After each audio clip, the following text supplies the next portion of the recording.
Chapter 14. 2 weeks into homeschooling, Anne was surprised at how it was working out beautifully. She loved the extra time with Peter.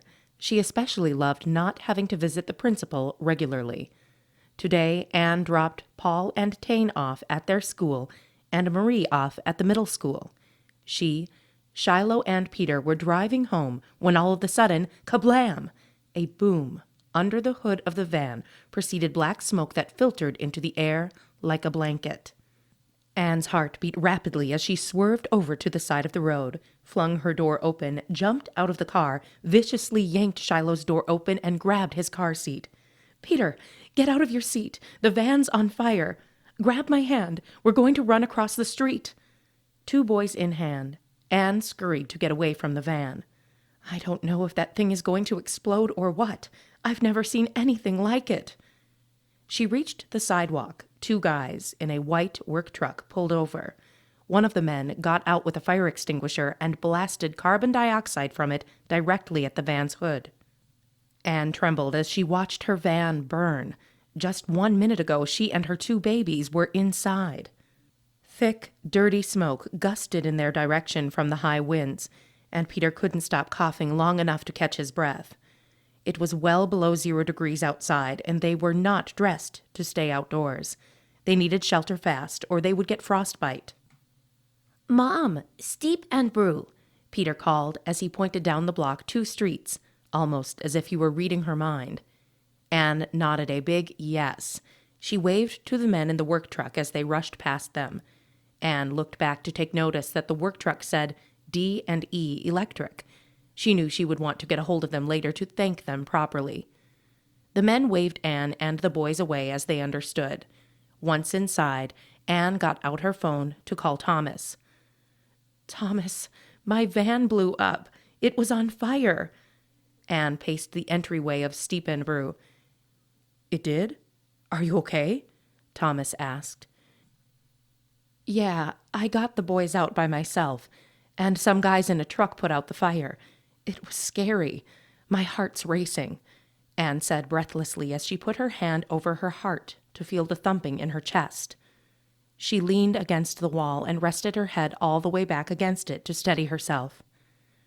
"Where are you now?" "We ran to Steep and Brew. It's freezing outside." "Yeah, it's -50 with wind chill. Where's the van?" "On the side of the road. Should I call someone?" "I can call a tow truck for you." Thomas let out a heavy sigh. "Well, that's really scary. I'm glad you're safe. Anne, I need to get to the hospital before 9 a.m. because I have a patient who's headed in for hip surgery with the bone specialist, and I haven't had time to sign off on it yet. I can get down there to pick you up after that, but it'll be about an hour. Is that all right, or do you want to call a cab?" "I think we can wait for you. I see Peter's already pointing to the fish tank. Just call me if it's going to be longer than an hour, and I can, maybe, call my sister." "Okay. I love you," Thomas said. "Love you too," Anne said before she ended the call with shaky hands. "Mrs. Polly!" Peter exclaimed. Anne turned her head to see she had been wrong about Peter pointing to the fish tank. Mrs. Polly was sitting in a private booth next to it. Anne chuckled as she realized this must be a favorite stop of others as well. "Mrs. Polly! Hi! Do you remember me?" Peter ran up to her table.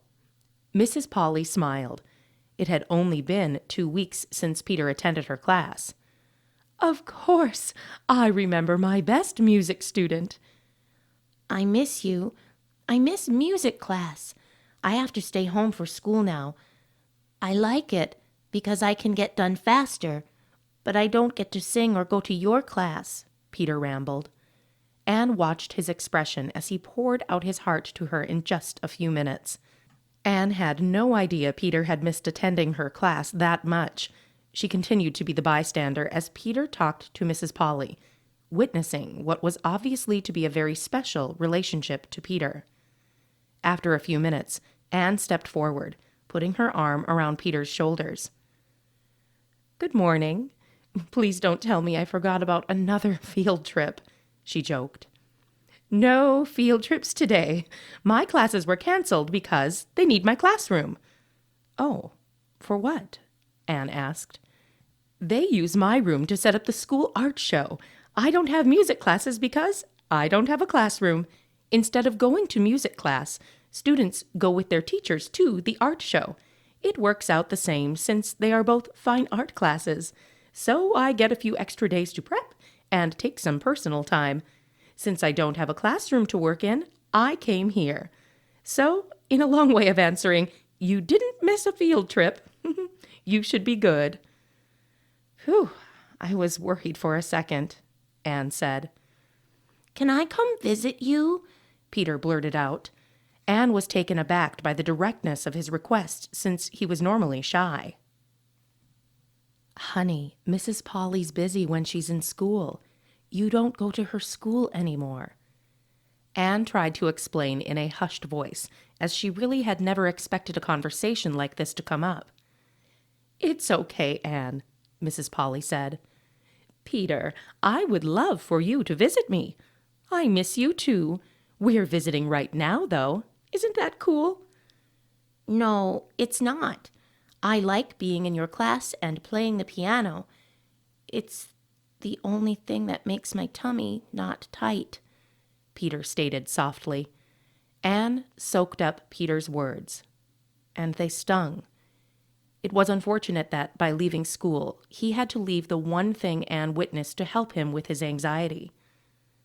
Honey, Mrs. Polly has to work when she's at school. I'm sure that if she could have guests in her class, she would let you, but there are rules against that sort of thing. Here, can you take my wallet and go order our drinks? How about you pick out a muffin, too? Anne wanted to change the subject fast, because she could see little tears starting to glisten as they welled up in the bottom of Peter's eyes. Peter listened, leaving to order drinks. I'm sorry. We're still adjusting to the homeschool thing.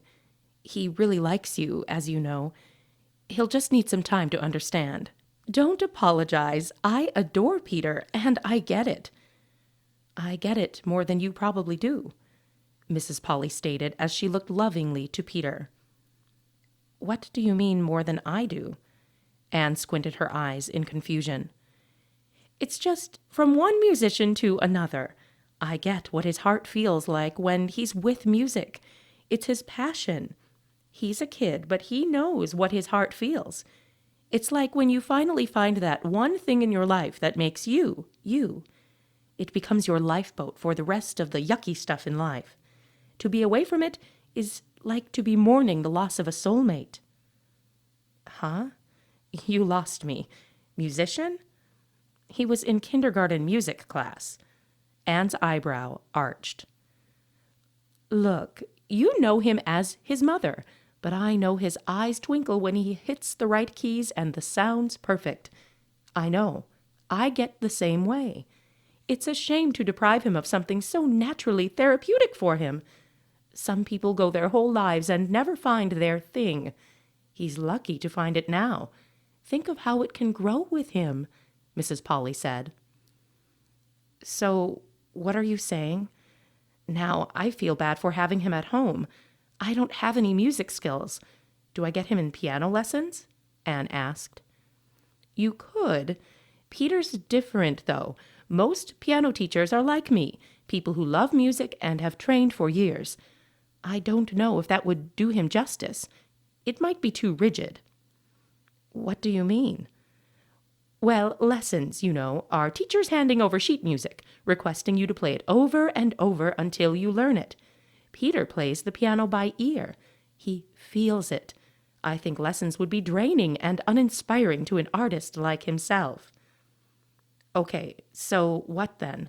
I can't send him to your class, and you say lessons are too ordinary. What do I do? Anne said a little defensively. Mrs. Polly rubbed her face with her hands, thinking hard. It's like he just needs to be around it and let it absorb into him so he can learn about it for himself. He'll probably tell you where he wants to go with it. You know, I may be crazy to think this, let alone bring it up without even knowing what her answer will be, but I really wonder if my friend Exa would be able to work with him. That lady you were here with last time? Anne could never forget the name Exa. Yeah, that's her. I forgot I introduced you to her. She just moved back to town and is on a personal sabbatical. Remember, I told you she can play piano by ear. She's never taken a lesson. Yeah, you did say that, Anne said. She's a world-famous classical pianist. You would get goosebumps if you heard her play, Mrs. Polly added. I didn't know that, but I don't know anything about classical music either. Is it like Mozart? Anne shifted on her feet as she leaned over to check on Shiloh asleep in his car seat. Some of it is, but there are newer composers now. But in addition to her playing, she has worked as a music therapist, and she might be able to work with Peter. Of course, I'm just thinking of this as I'm saying it. I have no idea what she would say, but why don't you let me ask her? Well, you know more about this than I do, but if she's so famous, why would she do therapy? She used to do therapy when she was still starting her career. She hasn't in a long time, but she isn't working on any projects now, so maybe if I ask for a favor, I mean, even if she just sits and hears him play one time, she might be able to give some direction on how to help him nurture his talent. Well, it can't hurt to ask, right? No, it can't, and I would love to do this for Peter. I adore your son, and it does bother me to see him upset about losing his access to music class. I'll call her and get back to you. Does that sound like a plan? Sounds good, Anne said. What could it hurt to check into something?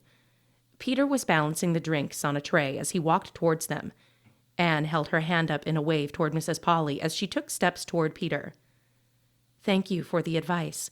I see that Peter has our drinks and he's headed toward our usual booth in the back, but I'll wait to hear from you.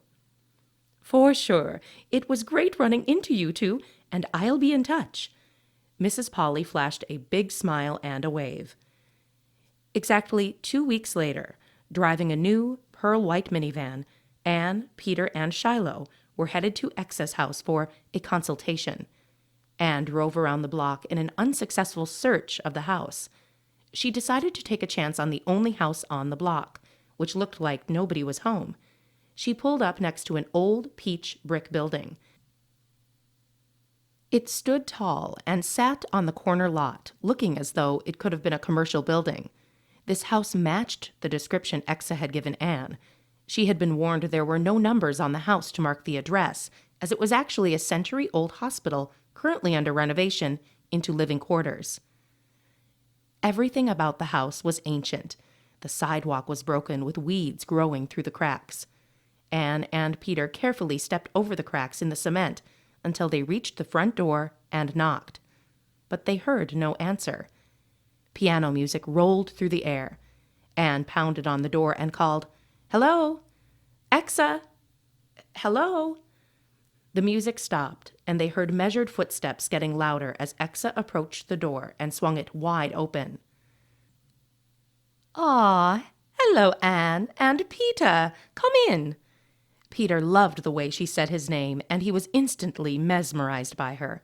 She was wearing all black again, another maxi dress with black boots. Her blue eyes met each of theirs for a second as she greeted them. Her eyes were beautiful, but dull. "Hi, Exa. Thank you for agreeing to this visit. We're looking forward to it. Peter, do you remember Miss—" Anne looked to Exa for a last name. "Oh, just call me Exa." "Are you sure?" Anne asked. "Well, yes. My last name I go by is Scarletta, and that's even harder for kids to pronounce." "Scarletta? That's unique. Is it from around here?" Anne tried to make small talk as she leaned over to help Peter take off his boots and coat. Anne could tell Peter was nervous as she pulled his foot out of his boot because his leg muscles were unusually tense. She rubbed his back and whispered, "Relax. This will be fun." Exa answered Anne's question. "Well, no. It's from nowhere. It's a stage name. I don't want people to know my real name." Peter piped up. "What's a stage name?" Exa turned to Peter. It's what people make up when they don't want other people to know your real name. Lots of actors and authors have stage names. For an author, it's called a pen name, but it serves the same purpose. They can have their careers separate from their private lives. I've always wanted to be famous, so as soon as I started music school, I changed my name to Exa Scarletta. That's how people know me. Peter looked confused. What's an exa? Anne interrupted. Peter, please don't ask so many questions. Exa waved her hand to confirm that his question was okay. Actually, Exa was my great-grandmother's name. She lived in the South on the family plantation that had been in her family for well over a century. They employed a black family. Can I say that? Black family? I don't know. African-American, I think, is what's now politically correct, Anne said. Well, anyway, so they had slaves a long time ago, but when slavery ended, my family had African Americans working for them who never wanted to leave or get other jobs. Their families were intertwined with mine. They stayed employed with my family for many generations. They became an extension of our family. The women always worked as nannies, and a lot of times they got to name the babies. That's how my great-grandmother got the name Exa.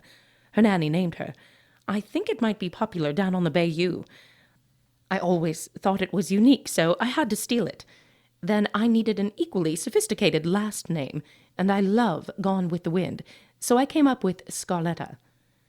That's fascinating, Anne said as she stood back up and lifted Shiloh's car seat, carrying it through the foyer. I guess I thought you were European, with your accent. Well, my father's folks are Southern. My mother was from here. I got my education in boarding schools overseas, mostly London. I guess it wore off. That had to be amazing, to grow up in Europe. You're lucky. I have always wanted to travel. Exa wrinkled her nose. Lucky? No. More sort of pushed away. My mom remarried, and her husband didn't want me around. They just couldn't really be bothered. Exa squatted down to eye level with Peter.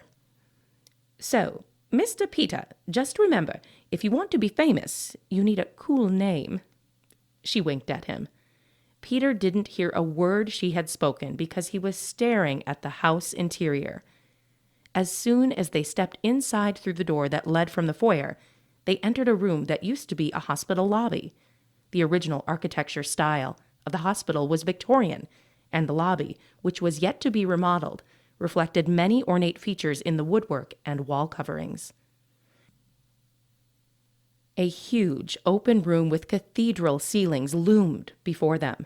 Natural light poured in through the large, rectangular windows. Wood floors met ash-colored brick walls.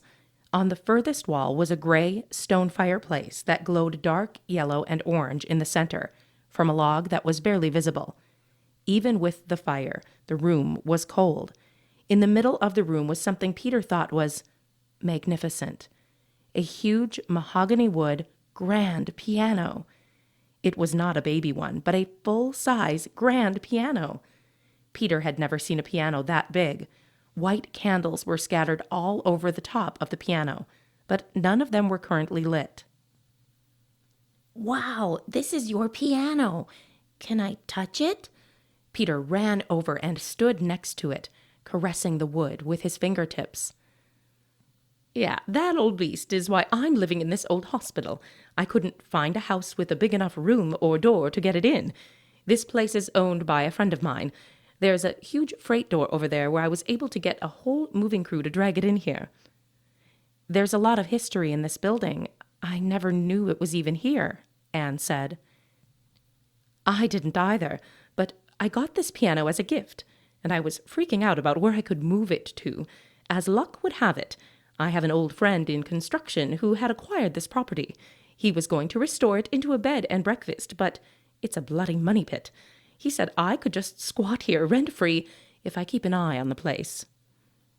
He updated some of the plumbing and remodeled the kitchen for me, but everything else is original. The electricity was the first kind they installed back in the late 1800s. It's so old that it barely works, so I have these candles everywhere for when I lose power. Exa pointed to the candles littering the room. I thought you set them there to add to the ambiance, Anne said. They do make it beautiful, but no, unfortunately they are here because they are functional. Exa chuckled. I don't know how much more he wants to invest in this dump, or even how long I will stay here. Exa's eyes glazed over as she scanned the room herself. Yeah, it has potential, Anne said. This is gorgeous, too. Anne pointed to a Victorian mirror hanging on the wall in front of the piano. I think that's original, too. I can't believe it survived in the condition it's in. I love it hanging there because it gives me a view of my form when I play. It seems so timeless, standing here and knowing that it has been hanging here for so long. What a wonderful project to restore this place, Anne said. Maybe for people who insist on preserving the past. I think some things are better off left in the past, Exa said as she blinked her eyes, refocused her attention, and turned to Peter. So anyway, Peter, you're a charming little boy. I hear you can play the piano. I know you didn't come here to see my hospital house, so let's hear it. Peter looked at the piano and self-consciously asked, What do I play? What do you know? Exa asked. I just know songs when other people play them for me. I heard you could play by ear. Would you like me to play something and see how you do playing it by ear? Yeah, do that, Peter said. Okay, let's start with something easy. How about Twinkle, Twinkle, Little Star? Exa talked to herself as she started to play the nursery rhyme from memory. Peter soaked up the sounds. He rubbed his finger joints to loosen them up while he waited. You try it now, Exa said as she moved over on the bench and patted the spot next to her for Peter to sit. Anne sat across the room with Shiloh's car seat at her feet. She was excited as she watched Peter huddle over the piano. He played the song as perfectly as Exa had done and finished with an enormous grin on his face. Exa's face never cracked. She looked at him for a second and then played another song, a little bit harder one. Peter took a turn again and played it perfectly. They did this pattern of taking turns for a few songs, and Exa never uttered a word. She just studied Peter's every move. After Peter finished a fairly hard song perfectly, Exa got off the bench, walked over to the window, and looked outside for a few minutes. The room felt colder in the silence. Anne pulled Shiloh's blanket up tighter around him, waiting for Exa to say something. Exa left the window and walked back to the piano, took a pack of cigarettes off the cover, lit one up, and took a slow drag, still not talking. Anne was thinking, who smokes in the house anymore around kids? She was polite, though, and waited for Exa to finish her smoke. Exa took another drag and flicked its remnant into the fireplace. She turned towards Anne and spoke frankly. I'm no teacher. I don't really like kids. But can you come next Monday? Yes. Anne was unable to mutter any other words as she was stunned by the offer. She wasn't sure what the offer was, but she wanted to help Peter. Mrs. Polly had assured her that Exa could help him. Okay, same time, Exa stated as she strode to the front door and opened it. Motioning to Anne, it was time for them to leave. Anne hurriedly stuffed Peter's feet into his boots and threw his jacket on as the tone in the room felt sort of awkward.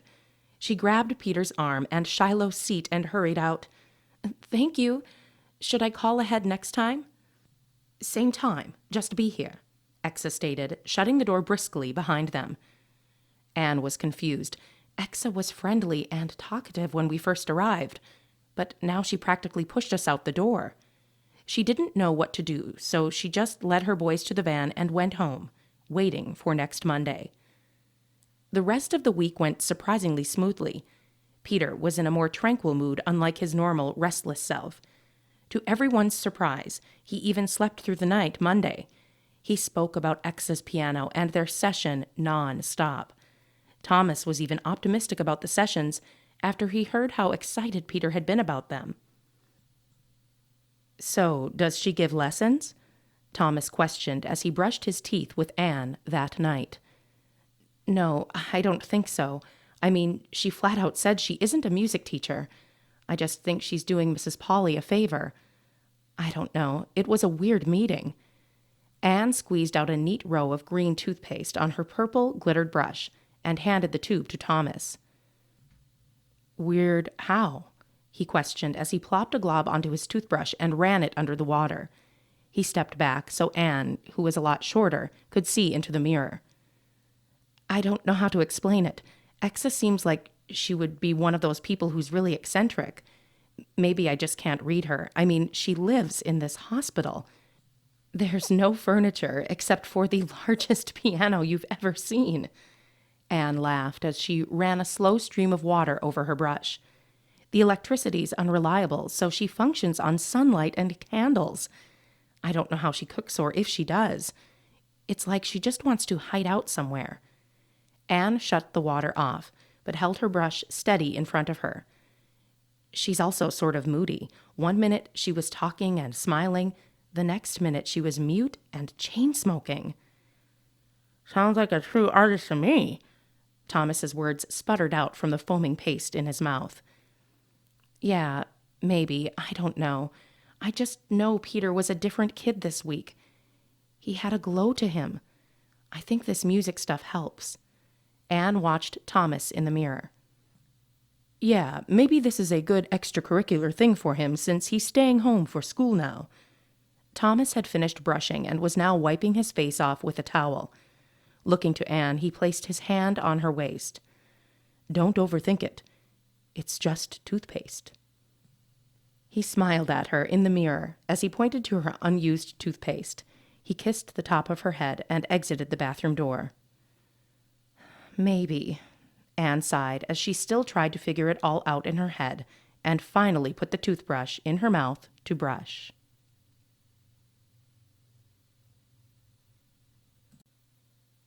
Chapter 15. Still remembering the past, Anne recalled she had stopped at the Steep and Brew on the way over to Exa's to pick up a round of drinks to help kick off their second session.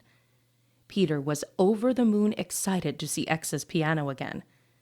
Exa smiled when they arrived, and she thanked Anne for the coffee. Exa was dressed in all black. Again. Anne tried to remember if it was the exact same black dress Exa had worn all 3 times they had met. Ah, Peter, come inside. How was your week? Awesome. I can't wait to play your piano again. Well, have a seat then, she said as she motioned to Peter to go over to the piano bench. What moves you today? She said as she came around and sat on the other side of the bench. What? Peter wrinkled his nose. What do you want to play? Her blue eyes sparkled. You pick. Okay, how about something classic? Let's try a Beethoven concerto. You cannot be a pianist and not know Beethoven. Sure, Peter replied. This is going to be harder. I don't expect you to play this by ear, but I want to see if you can pick it apart at all. It's Beethoven's 5th concert in E flat, so that means you'll start with this key. She scooted over slightly to center herself. Come sit right next to me and watch my hands, she added. Peter obeyed and scooted over next to her.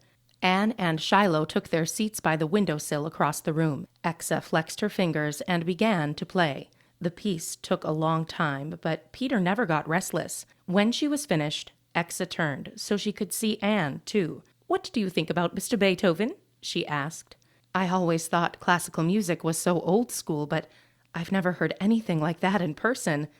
It was breathtaking, Anne said. Peter, did you like it? Exa asked. He nodded his head. Do you think I can play that? You'll probably have to work up to that, but I wanted you to hear what's possible. If you study piano, you can play beautiful concertos like that. Part of being a student of piano is just listening to other people play. Hearing it just makes me want to try to play it. Peter's eyes darted across the keys. Exa turned to Anne. I never wanted to be a teacher, but this is sort of fun to see. When you live your life as a musician, sometimes you forget to marvel at it. She turned back to look at Peter. It's refreshing to rediscover it through your eyes, Peter. We are so appreciative of your time, Exa. This has been fascinating for both of us, Anne said as she rocked Shiloh's car seat on the floor with her foot. Little baby gurgles followed from Shiloh's chair. Well, I don't have tons of time today. Would you like to play a quick song before you go, or do you want me to play another song? Exa asked Peter as she turned back to face him. You can play another one. I'll listen, Peter said. Okay. This is one of my all-time favorites. I think I've played it almost every day since I was in high school. It's sort of how I wind down at the end of the day. It was also my wedding song. I didn't know you were married, Anne said. Yes, I am. My husband, Ambrose, is in Europe right now. We're both in the entertainment biz, so most of the time we are on opposite sides of the globe. Exa sighed, refocusing on the keys in front of her. So, this one is Pachelbel, Canon in D. Oh, I know this one. It's so pretty, Anne said. It's like my theme song, Exa added as she positioned her hands to play the first chord. She closed her eyes and only opened them after the first few chords were out. Even with her eyes open, she didn't look at the keys.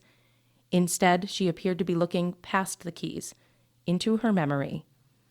Anne couldn't decide who was more entertaining to watch, Exa or Peter.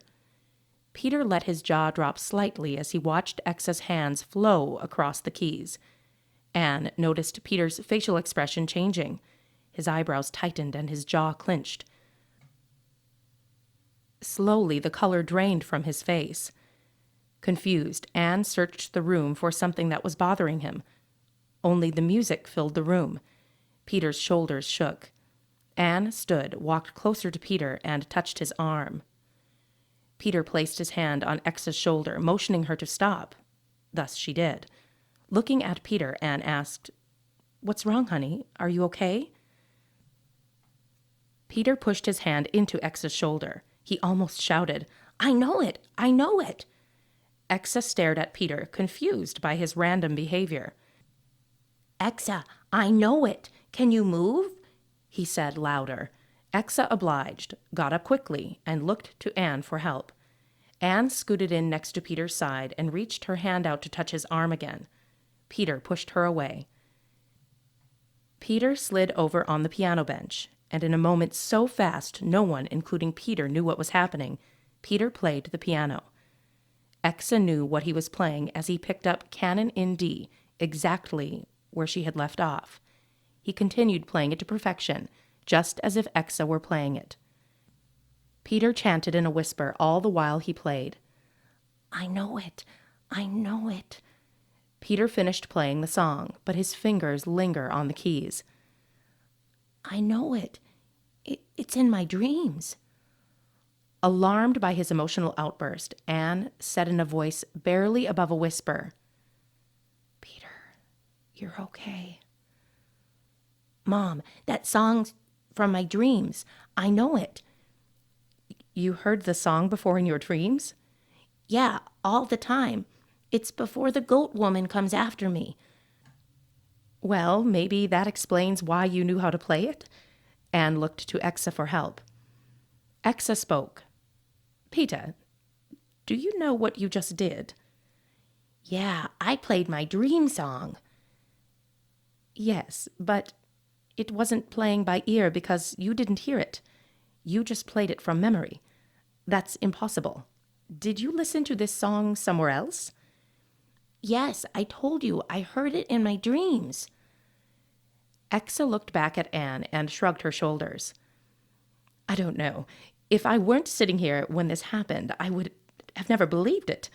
Even musical geniuses can't make up a song like that." Exa stood up and rubbed the back of her neck. "That's a lot to digest this early in the morning. I think we need a break." Anne ran her hand through her hair and nodded in agreement. "Where's that coffee you brought me?" Exa asked before she spotted her lukewarm latte sitting on the piano. Grabbing it, she removed the lid and drank half of it in a few gulps, like she was taking shots of booze. Anne sat, pondering Peter's dream's explanation. This music thing was too complex for her to understand, but she was concerned about the emotions flooding out of Peter when he spoke about his dreams. This was the first she'd heard about the song. "I don't think there's much more to do today after that." Exa half laughed as she came up for air from her latte. I'm maxed out. Anne tucked Shiloh's blanket in around him and then picked up his car seat, heading towards the door. Exa walked to the window again with a cigarette, and she started to flick a lighter. At first, Anne thought she should keep her mouth shut, but then she reconsidered. Exa, I'm sorry to be a pain, and I hate to even ask. I really appreciate you letting us come to your home, but Peter has a terrible lung issue because he was born prematurely. Do you mind waiting a few moments until after we step out the door to smoke? I just need Peter to get his shoes on, and we're gone. Exa turned her head to look at Anne. Expressionless, she stared and then shook her head. She took her cigarette, flipped it into the fireplace, and sat down in front of it on the hearth, facing Anne. I thought when my friend told me about him I would see this kid who likes to bang on the piano, or maybe even better, someone who reminded me of myself. But Peter, I don't have the words for. I don't smoke. These were left here by one of the construction workers. I need to do something to fill my void of words. Exa rambled. I'm sorry, I shouldn't have said anything. I'm a bit of an overprotective mom. Anne was now embarrassed by her actions. She jammed Peter's foot into his shoe in an effort to hurry him along. You don't get it. You think you're bringing your child to some little music class to replace what he had in school. Exa's voice was noticeably changing to an irritated tone. I'm not sure I know what you're asking. I thought you were all right with us visiting? Anne backed slowly towards the door. She grabbed Peter's hand while she held Shiloh's car seat with the other hand. Just stop your crazy life for a minute and look at your kid. Her boots clicked as she walked over to Peter and pointed a finger in his face. This doesn't exist. It's impossible to do what he just did. That's not playing by ear. He never heard the song before. He has a talent nobody can even dream about. What the heck it is, I don't know. Anne pulled Peter closer to her and nudged him toward the door. I'm sorry to upset you. We're leaving now. She pushed Peter through the door. Thank you for your time, she added before she pulled the door closed behind her. Yeah, you leave. I don't need this on my plate. I'm supposed to be on sabbatical, not playing with grade schoolers, Exa called after them. Anne was frightened by Exa's behavior, but even more than that, Peter's reaction to Exa and the fact that he played a song from memory which was impossible frightened her even more. After speeding down the street for a block, Anne pulled the van over to the side of the road to regroup. Shiloh had fallen asleep already and had a pleasant little baby grin on his face. In the rear-view mirror, Anne observed Peter sitting in his car seat. He had made himself invisible by putting on his sunglasses. His flushed cheeks spoke the truth about his feelings. Anne wanted to talk to Peter about what had happened at Exa's, but she knew this wasn't the time. Anne argued with herself internally as she drove home. I have 4 other kids, and together all of them added up do not equal the emotional stress and heartbreak this one kid gives me daily. He's unable to function at school with the rest of the kids his age, but somehow, from somewhere, he has this amazing talent. Did that just really happen? How can he do that? When Anne pulled into the driveway, she noticed Thomas's truck, which was unusual for a mid-morning weekday. Her heart skipped a beat as her mind flashed scenarios of why he would be home. She didn't think Peter nor she could handle any more drama this morning. Anne grabbed her purse and Shiloh's car seat and ushered Peter into the house. She found Thomas in the kitchen. You're home? She arched her eyebrows. His brown eyes were vibrant and sparkling, which was a good sign. Yeah, I have a surprise for Peter. He glanced at Peter, who was still wearing his sunglasses of invisibility. Where's Peter? He asked. Anne pursed her lips in a pause before she finally said, We went to Exa's, and he had a really great lesson. He played Pachelbel's Canon in D, like he played it without hearing it. The whole thing, perfectly. Anne paused again to make sure Thomas was listening. He had remained silent.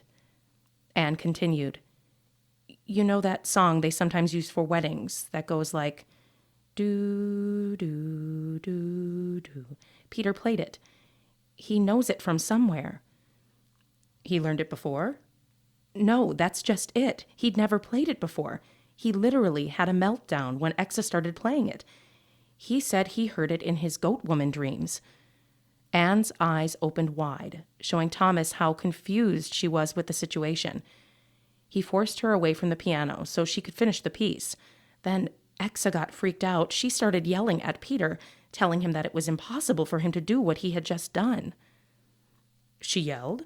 Like she scolded him? No, not scolding, but she was visibly upset. It scared Peter. She scared me, but then she made me think about it. She said, it's impossible for him to play a piece like that, especially without ever having heard it. So something's going on with him. How can he do that? Thomas was always careful to speak, especially when it involved Peter. He scratched his chin. After a few moments, he said, Peter's always been a special kid. We knew that, Anne, from the moment we met him. If this is his gift, then who are we to question it?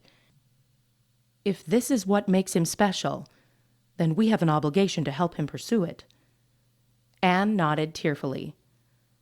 I am in awe of how he can just do this. But at the same time, it's so hard, Thomas. The other kids are so easy. I just drop them off at school and they make good grades. They have friends and they don't require too much fuss. With Peter, I just don't know if I'm doing enough. Thomas reached his arms out, wrapped them around Anne, and pulled her in close to him, resting his chin on top of her head. I know. He's the best part of us. He bent down to kiss the tip of her nose. So, can we handle this surprise now, or do you think we should wait? It depends on what it is. A European woman to give us piano lessons, no thanks, she joked as she wiped her unfallen tears out of her eyes with her sleeve. Come on, I think I've got the perfect thing to make Peter visible again. Thomas walked to the end of the hallway and yelled, Peter, I've got a surprise for you. No response. Peter, it's a really cool surprise, and it's also a secret I want to show you. Little footsteps shuffled around from inside his room, and then Peter peeked around the door. Still invisible, Peter made no attempt to talk, but he was curious. He crossed the hall and stopped just short of the kitchen doorway. This is a huge surprise. I couldn't fit it in the house. Thomas held his arms open all the way apart to show how large the surprise is. We have to trudge through the snow, so put your snow boots on. Anne looked toward Thomas. I don't want to miss a surprise that we have to go snowshoeing for. I'm going to get Shiloh bundled up. A few moments later, they clumsily traipsed through the snow in the backyard. There was already a trail, with several sets of steps leading to the old detached garage in the backyard. The garage sat at the end of the lot next to the alley. It was the original one built for the house. After the Arnolds bought the house, they added an attached garage when they remodeled the kitchen. The old garage was never shoveled out after it snowed. It was mostly filled with storage items and one, not even close to being restored, baby blue 1957 Chevy convertible. For dramatic effect, Thomas paused before getting to the door. He smiled and asked, Are you ready, Peter Arnold? Still invisible, Peter never said a word. Anne, I want to show Peter my surprise, but I can't see him. Do you know if he's here with us? I don't know. I thought I heard something, but you know when he goes invisible, it's so hard to know what he's doing. Peter, if you are here, can you show yourself? Smiling timidly, Peter pulled his glasses halfway down his nose, pausing for a second, and then taking them all the way off. Yeah, I'm here. I want to see it. Great. Everybody get ready for the surprise. Ta-da! Thomas whipped open the door, revealing a dark, musty garage cluttered up with so many boxes it was hard to see exactly what the surprise was. Okay, here, come closer. Thomas flipped on the light switch and waved for them to follow him inside. Anne went in first and was met with a warm wave of air, which she found odd. until she noticed a heater attached to the corner ceiling that was never there before. Peter's excitement caused him to forget he was upset. He inched closer. Anne strained her eyes to adjust to the darker light after having been in the snowy brightness. The surprise manifested for both Anne and Peter at the same time. "Thomas, you didn't!" A piano! Peter ran to his new gift. "It's the piano from the children's wing of the hospital. It was going to the dump to make room for a computer desk if I didn't rescue it. I had a couple of the janitors help me bring it over. I didn't even want to try to put it in the house." Thomas ran his hand along the wall that had previously been unfinished, framed beams, but was now sheetrocked, textured, and painted. "I hired our maintenance guys to finish the garage into a studio for you. It didn't take much to install that garage heater," Thomas said as he pointed to the heater. "We don't use this space for anything anyway. Peter, you can play out here whenever you want, and then it won't bother Shiloh." Thomas's smile shone through his brown eyes. "Do you like it, Bud?" Peter jumped up and down with excitement. "Can I play you my song?" "Your solo?" Thomas asked. "No, my dream song." Anne swallowed hard and whispered to Thomas, "That's canon in D. He says he knows it because it was in his dreams." Anne didn't want Peter to get emotional all over again. She elbowed Thomas. "Sure, I would love to hear it," Thomas said. Anne held her breath, afraid of his reaction, and worried he would play the song exactly like he did before, perfectly. Peter sat on the old bench. It squeaked and wobbled as he got comfortable. He pushed a few of the keys to test them. The sound hung in the air. "It sounds like it still works well," Anne said. "I'll get someone over here to tune it, but it's fine for now," Thomas said as he looked at Peter. "Play." Peter leaned into the keys, and singular chords bridged together into a melody filling the brisk air. The piece of music was just as recognizable as before. However, this time, Anne kept her eye on Thomas. Peter finished the song with a big smile. "Can I really keep this piano?" Thomas nodded. "I think the piano wants to know if it can keep you." "That was beautiful, Peter." Now it was Anne's turn to freak out. "Thomas, Peter just played this song. He didn't learn it. He never practiced it. He said he had heard it in a dream. Does this happen?" Both Peter and Thomas stared at Anne. Thomas said, "It just did." He held out his hand for Peter to join him. "Come on, son, it's cold. Let's go get some hot chocolate before I have to go back to work soon." "Ah," Anne grunted as she watched her family go back toward the house.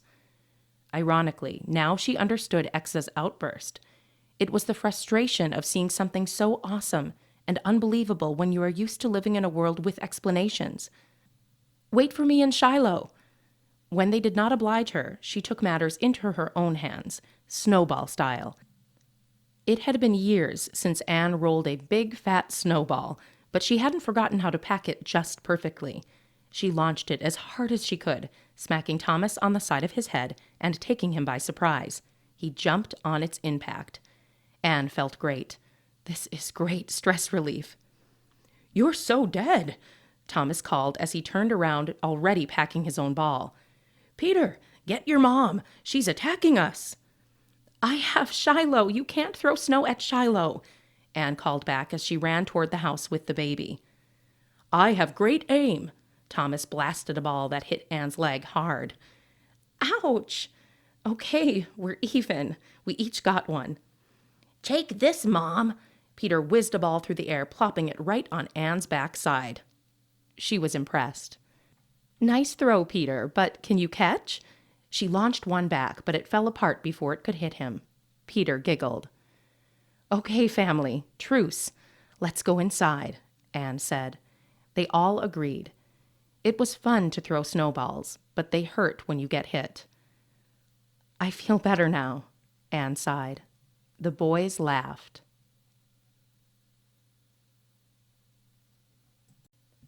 Chapter 16.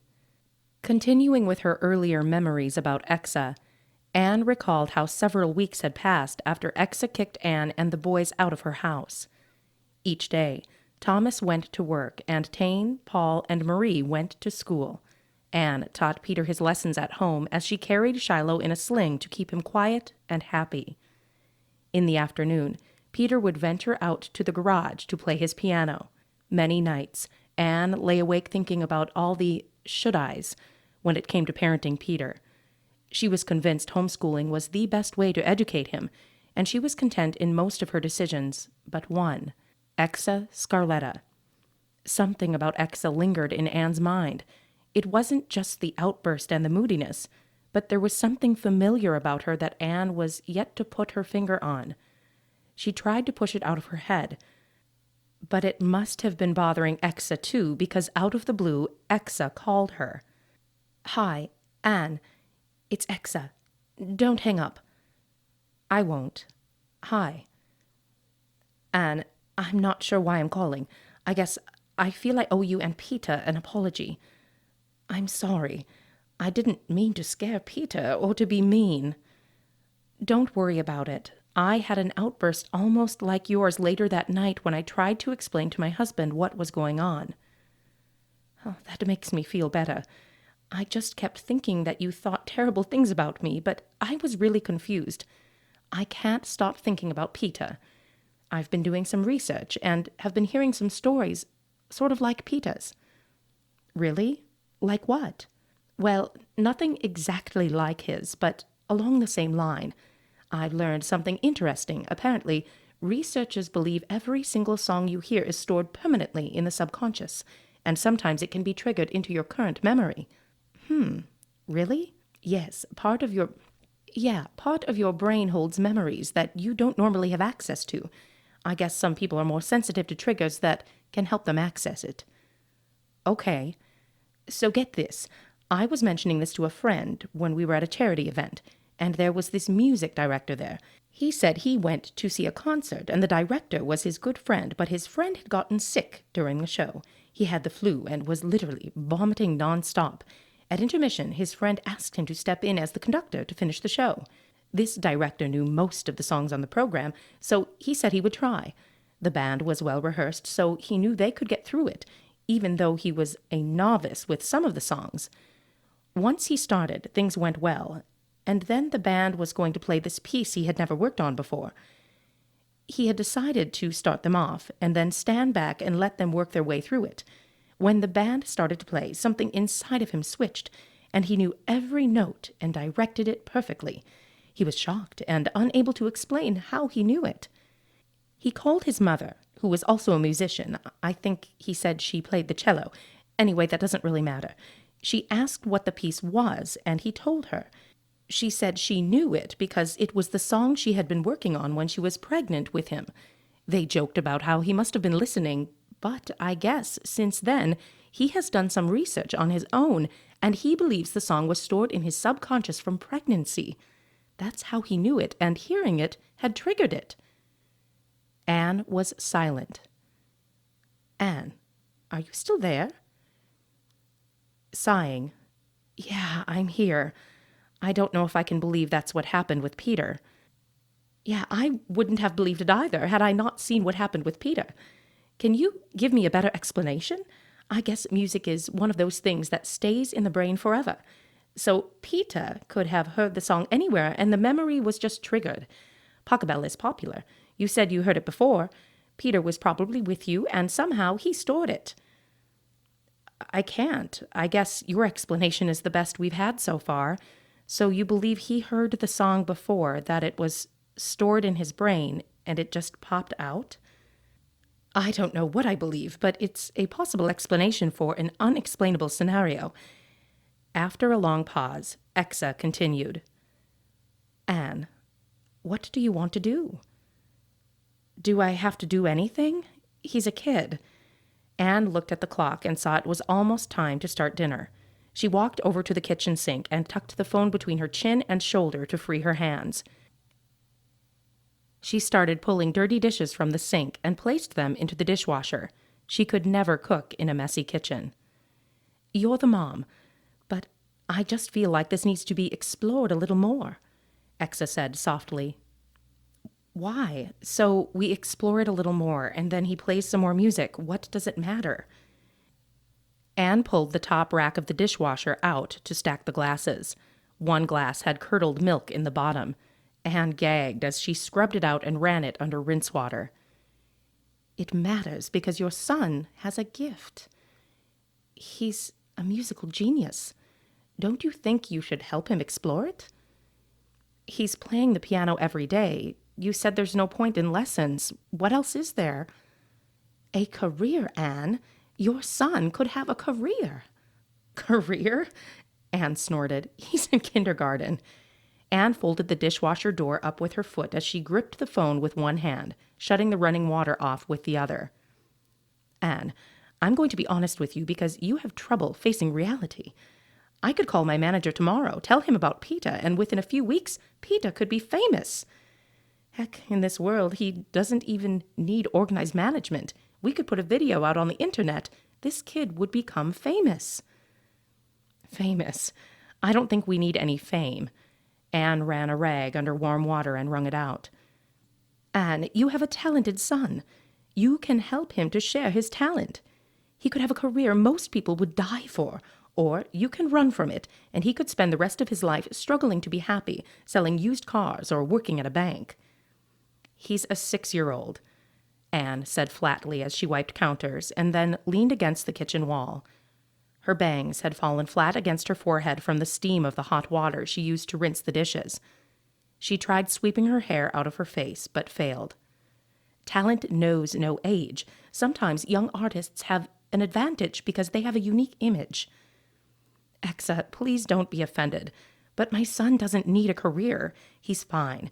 If he's so talented, then this career thing will be there for him when he graduates. Maybe. But I won't be.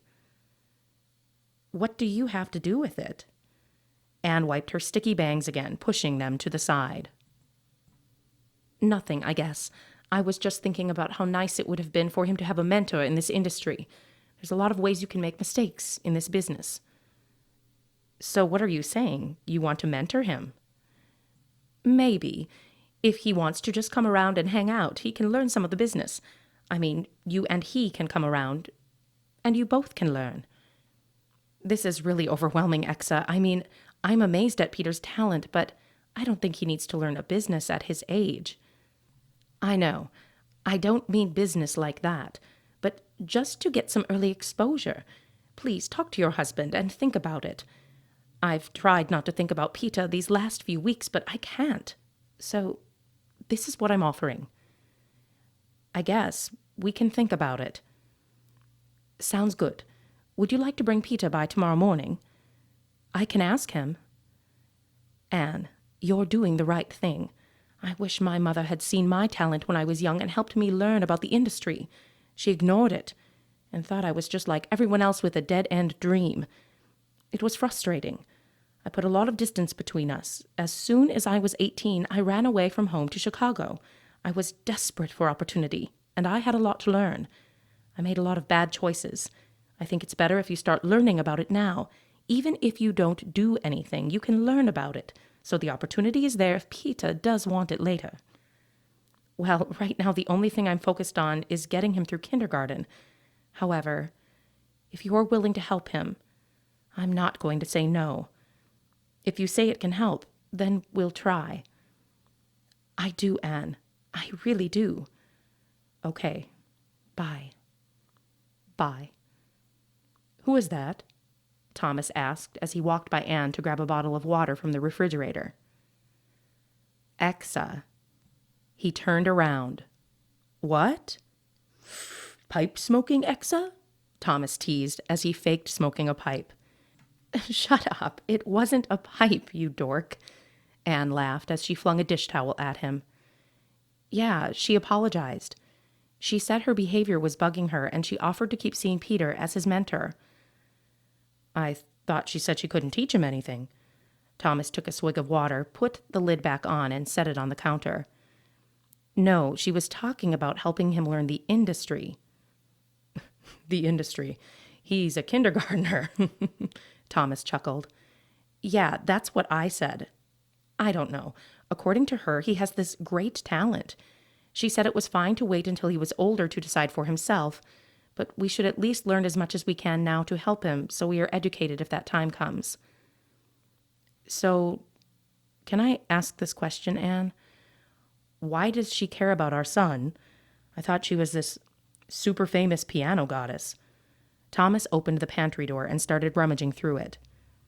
I really don't know. I think she's surprised that she cares. I think she thought she would see him once as a favor to Mrs. Polly, and then she would smile and say, "Wow, you are great, keep practicing." She never expected to see what she saw. None of us did. She sees this talented kid, who she's afraid will get taken advantage of if he ever tries to tap into the industry. Anne stood next to Thomas, who had removed several half-empty snack boxes from the shelves of the pantry and was trying to balance them in his hands. "What are you looking for? I got some more of that cheesy popcorn." "I don't know. Maybe I'm just bored. But I want something crunchy, and I don't buy this whole Exa thing either." Anne glared at him. "What do you mean? It just seems odd she would do all this. Did she say what her time is going to cost?" Thomas opened a bag of stick pretzels and took a few. "Oh, these are stale. Bah!" Thomas quickly swallowed them and reached for his water bottle as he chucked the pretzels into the garbage. "No, she never said she wanted any money." Anne closed the garbage lid that Thomas left open. "Anne, are you really this naive? Maybe she's one of the people in the industry we should be leery of." Anne crossed her arms. "I don't think so. In a strange way, I trust her. Most people who have something to hide don't open their house to you. I'm more worried about if Peter can handle it with his hands and weak immune system." Thomas leaned against the fridge, still holding his water bottle. "As far as Peter's health is concerned, just take it one day at a time. But the bigger issue is, I don't think Mrs. Piano Goddess is being honest. Maybe she is trying to exploit Peter for her gain." "I don't think so, and she's not a piano goddess, so stop calling her that." Have you Googled this Exa chick? You don't listen to classical music, so you have not heard of her, but she's the ultimate piano goddess in her world." "Well, if she's so famous, why is she here hanging out with us?" Anne's forehead wrinkled. "Exactly my point." "Well, now what? I still want to see her tomorrow." "She invited you over?" "Yeah, I'm already getting excited for Peter. I want to see where this road leads him." Anne nervously chewed off her pinky nail on her left hand. "Go if you want, but I would not, under any circumstances, let her be unsupervised with Peter. I think we need to proceed cautiously. You can't trust everyone." Thomas finished his water bottle and threw it in the trash before he walked out of the kitchen. Anne reached over to close the garbage can lid again.